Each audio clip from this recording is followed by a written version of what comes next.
So at the time of recording this, I'm just hot off of pre-ordering my Switch 2. Kind of a crazy feeling. If you look at social media, it looks like everyone had a really hard time with the pre-orders, especially through retailers like Target and Best Buy. And I gotta say, that was not the experience for me. From my perspective, I woke up, I had an alarm set for 11:55 p.m. I woke up, midnight came around, I went on Target's app, and that was it. Click pre-order, said your pre-order was successful, sent me a confirmation email, and that was it. Really smooth and painless. But then you look online and you see a bunch of people having their pre-orders canceled and people who just couldn't get in at all. It sounds like a mess. I'm really glad that wasn't me. So I got the bundle with Mario Kart. Paid the extra money, but I got it through Target, so I ended up having like $27 taken off of it because of my red card, which is just awesome. If you think about it, I basically paid like $25 for Mario Kart World. Pretty crazy. Yeah, I'm happy about that. I can't complain. All in all, I still spent like $500 on this thing, but, it is what it is. That got me thinking, wait, I made an entire video about the Mario Kart Direct, and I just never posted it. So then, I looked back at my Mario Kart video, and I hated it. So I went back to the drawing board, and this is what we have. I basically rewrote my script. Well, it's not really a script, it's more like loose thoughts. And then I got behind the mic, and I just started re-recording again. And honestly, I think this is going to be a lot better of a turnout. I think I tightened the script, made it not so long-winded. So I think we're good to go. So the other day, Nintendo posted their 15-minute Direct dedicated to Mario Kart World. Basically, this was just an overview trailer for the game. It broke down some of the stages, characters, items, mechanics, and modes that we can look forward to in the new game. But there's something I don't think they spent enough time talking about. And that's the actual world of free roam mode. But let me backtrack a little bit here before I start going on that tangent. I'll go through the Direct chronologically, I'll just kind of gloss over everything that they talked about, and I'll point out whatever stood out to me. So, the first topic that they touch on is the stages. They show us a nice little handful of new stages, and a handful of revamped legacy stages. They look to be made from the ground up with the map of Mario Kart World in mind, so some differences can likely be expected in the maps. The only real thing I wanted to point out here was the level Boo Cinema. I absolutely love haunted courses, and I am so glad to see something that's not just another ghost house. And the noir screen effect is so cool. I really like when they do stuff like that, like give a course like its own visual identity, make it stand out. Sometimes I feel like Mario courses just blend together. You got your 5 themes and everything fits into one of those 5, It's either a grassy course, like a stadium, a castle, whatever, or it's a ghost house, or it's a Bowser's Castle, or a Rainbow Road. There's not really much variety. So it's nice to see something with this stylistic flair. Next up, they briefly gloss over some of the characters in the game, not really giving us anything we didn't already know, which tells me that the characters we have pointed out are probably the only ones we're getting. The only character that they showed off that I haven't seen in these trailers beforehand was Wiggler. But maybe Wiggler was already in the background of some shots, but that's just what stuck out to me this time. They once again bring special attention to Cow, and I'll be honest, the meme is already dying for me. I don't even have the game in my hands yet, and I am just sick of Cow. I like some of the road hazards they have going on here, like the Bullet Bill cars and the Hammer Brothers. It's cool. I like that they're trying to make the tracks a little more alive. I think they're going to add a lot of chaos to the races, but I really hope there's a toggle or something for them, because hazards are cool, but sometimes the races get a little bit too out of hand. If you're dealing with 24 racers, a massive item pool, and huge tracks, having a whole bunch of obstacles all over might make things a little hard to keep track of.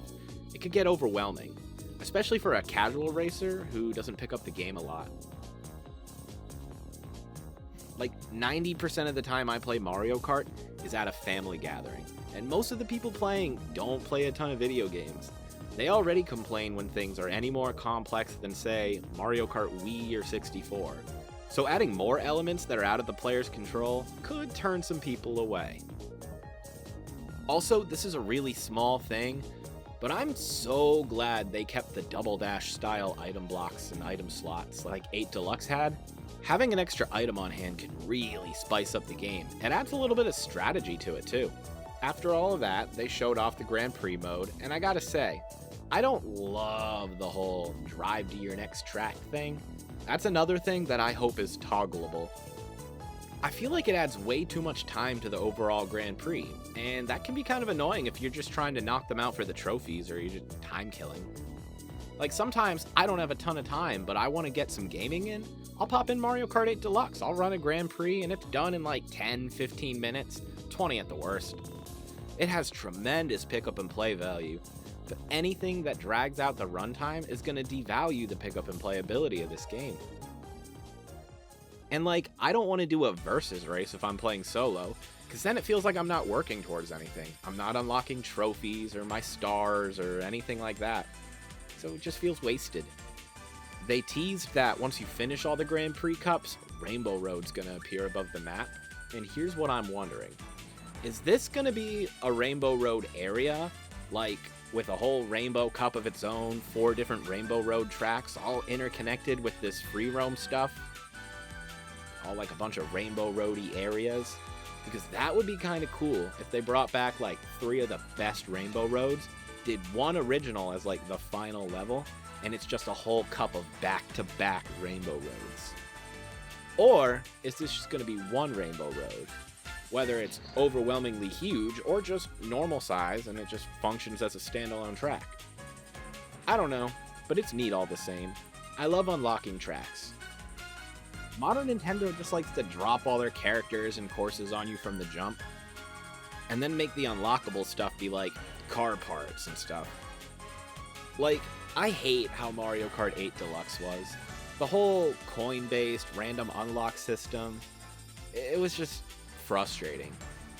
To this day, I still don't think I have all the kart parts unlocked, and I have no idea what's missing. Remember Mario Kart Wii and Double Dash? How epic unlocking a character felt? Especially back then, because we, or at least I, didn't have a lot of internet access back then. So unlocking characters like Petey Piranha, King Boo, Rosalina, and Funky Kong, those were just absolute mind-blowers. Like, imagine if they never showed off Cow in the trailers for this game, and one day, you're just playing through, you do your cups, and you unlock it. Like, I don't know, maybe you get it for doing a certain amount of Grand Prix. Or they do something cool like Diddy Kong Racing, and you drive into a cow on Moo Moo Meadows, it vanishes, and then after the Grand Prix, it's just like, hey, Cow has joined the race. Sorry, I'm having a millennial moment. Let's get back on track here. Huh? Get it? Track? Okay, I'll stop now.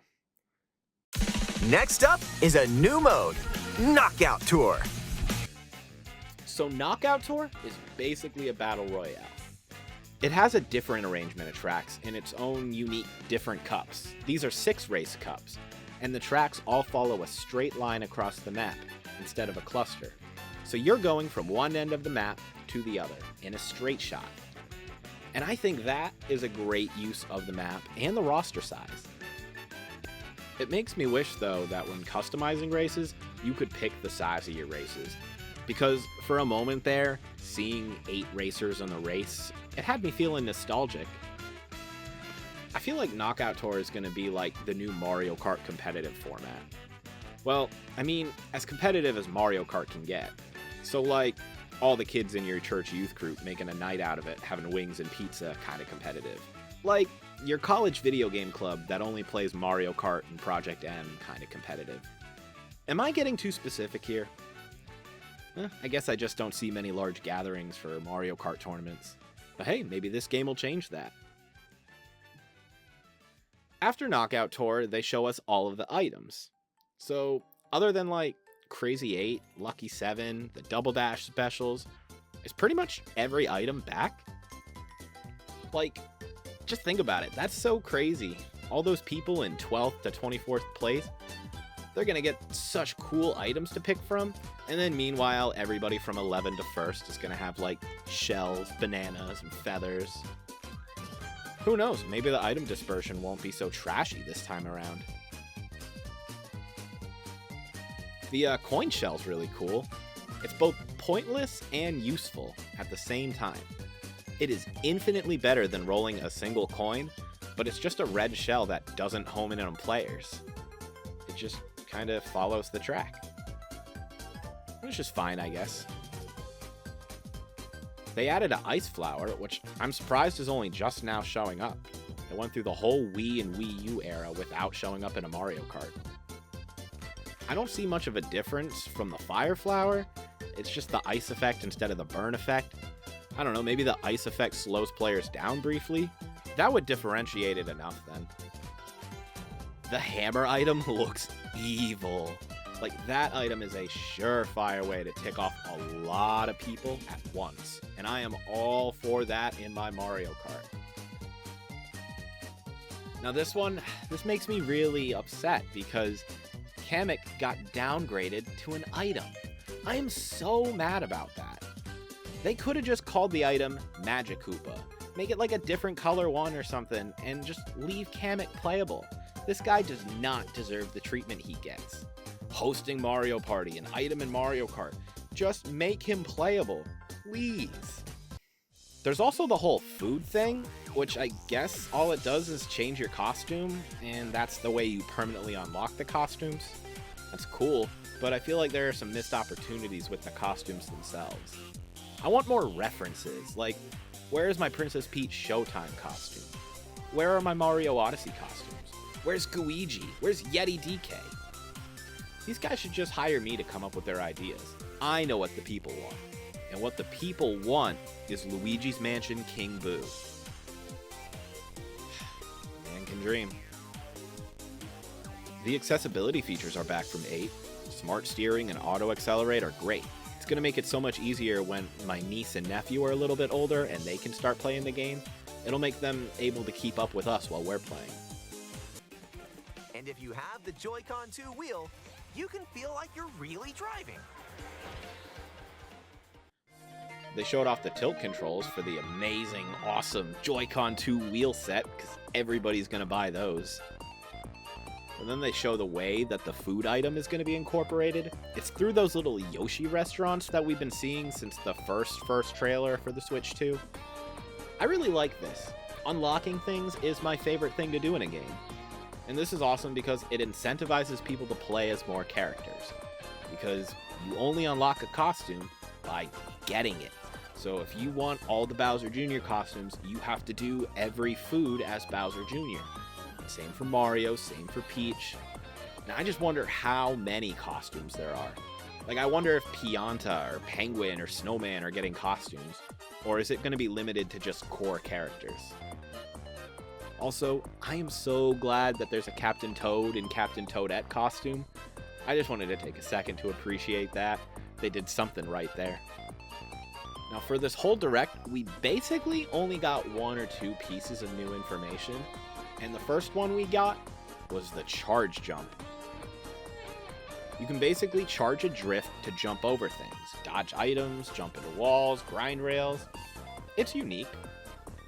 It's fascinating that the whole zero gravity cartwheel thing isn't back, but I guess that's so Mario Kart 8 can still feel unique? I don't know. They also added a rewind feature. That's the other new thing. It's like a double-edged sword. It gives you the chance to make the shortcuts you miss, but it also risks putting you behind your enemies, since they don't pause or rewind when you rewind. It's fine, I guess. Kind of seems like a pace breaker to me. It might be cool in like time trials when you're alone practicing shortcuts and tricks.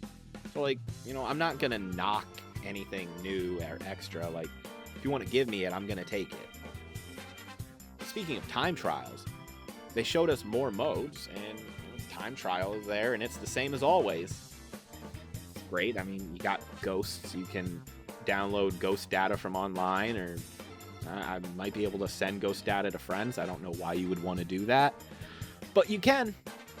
I don't know, they weren't very clear on it. Then after that, there was Versus, and they showed off some of the things that you can customize. Class, teams, items, difficulty, course selection, and race count. So nothing new. It is exactly the same customization options as Mario Kart 8 Deluxe. One thing that is new is that you can choose to drive between the courses, doing only one lap in each course and kind of doing like a straight shot thing. That's kind of neat. I don't really think it's something I'd do much of. I like a good multi-lap track. I was never a big fan of this straight shot stuff they started adding in 8. Balloon Battle's back, and it looks like we have some classic battle maps back, like the Big Donut. I would be really excited, but they never fixed battle mode. What do I mean by fixed, you may ask? Well, look in the top right corner of the screen. Do you see that? That is a timer. That is my whole problem with post-Double Dash, post-DS Mario Kart. Mario Kart Wii started this nonsense, and it never went away. I do not want my battles to be rushed. Some of my best battle memories are on Double Dash and 64, and it's these slow, drawn-out hunts for your opponents, trying to coax them into a trap on Block Fort, or running opposite directions on Big Donut and jousting each other over and over. When you have time battles, the whole thing just becomes rushed, chaotic, messy. It loses any trace of skill-based gameplay, and it all comes down to chance, chaos. I know it won't happen, but I really hope you can turn the timer off and just enjoy some good old-fashioned elimination-style battles. Coin Runners is back. I refuse to talk about that nothing mode, but it's back. Can we please bring back Bob-omb battles, or Shine Runners, or Renegade Roundup? Like, I feel like this game's battle mode scene is dead before it starts. It kind of bothers me, because I think battle mode is like this hidden gem in the Mario Kart series that they just don't give the love it deserves. But after battle mode, we start getting into some of that information about free roam. And like, touching on what I was saying earlier, I don't think they gave us enough here. I feel like we don't know what's in the world, other than a few little secrets. Like, I don't know what they're expecting of the player here. It just kind of seems empty, boring. Aside from like the P-switches and like tiny little missions, which have no incentive at all, there's just like peach coins and hidden panels. They all just seem like littered around. I don't know what they're getting at. If they want the world to look filled, but it's just collectibles with no incentives, no thanks. I'm not going to waste my time on that. Then they showed off the camera stuff, and Nintendo loves doing this. And I mean, I'm glad it exists. It's a fun little thing, but I don't know a single person who plays with the camera mode in any Nintendo game. It's just kind of there. It's like, oh, you can stop everything you're doing and freeze the world and take a screenshot. Share it. Okay. It's good for making thumbnails, I guess? I don't know. After all the modes, they tell us about some of the multiplayer stuff. You've got your traditional 4-player split screen, 8-player local wireless, up to 2 people per console, online play, up to 2 players per system. I feel like this whole thing, it's really just going to be more fun for kids. Like, they show that you can drive around while you wait, and you can meet up with people anywhere in the world. And as a kid, I used to drive around tracks on time trials, and I would just go looking around for anything I could see. And I always wished I could do that with other people. I mean, I could. There was just always CPUs in the way. And I do think that this is another one of those things that game chat will end up elevating. It's just like another quality of life feature to enhance the whole social experience. And the Switch 2 camera is even going to be able to detect multiple faces and like put your face over your guy. Even if you're playing like couch gaming, it can detect 4 faces and put the 4 faces over the right player. Now that's just cool. And then up next we have nothing. No, that's it. Honestly, everything they gave us here is stuff we already knew from the Switch 2 Direct. So like, what was this whole 15 minutes just one big waste of time? I don't know. Overall, this game looks really cool, But I can say without a shadow of a doubt that this is not an $80 game to me. I could see 70, but even that feels like it's pushing it. Yeah, it's got a lot of new stuff, but so does any new game. You can't judge this price based on how different it is from 8. You have to judge the price of the game solely on what it brings to the table as its own entity. And I really don't think this brings an $80 value to the table. Honestly, it kind of feels like a big $60 game to me. Like, let's look at this game on its own. What does it offer? It's got one very large map with like 32 connected tracks. A ton of characters, mostly enemies and side characters and costumes, with a ton of fan favorites getting the cut like Diddy, Dixie, Funky, Petey, and more.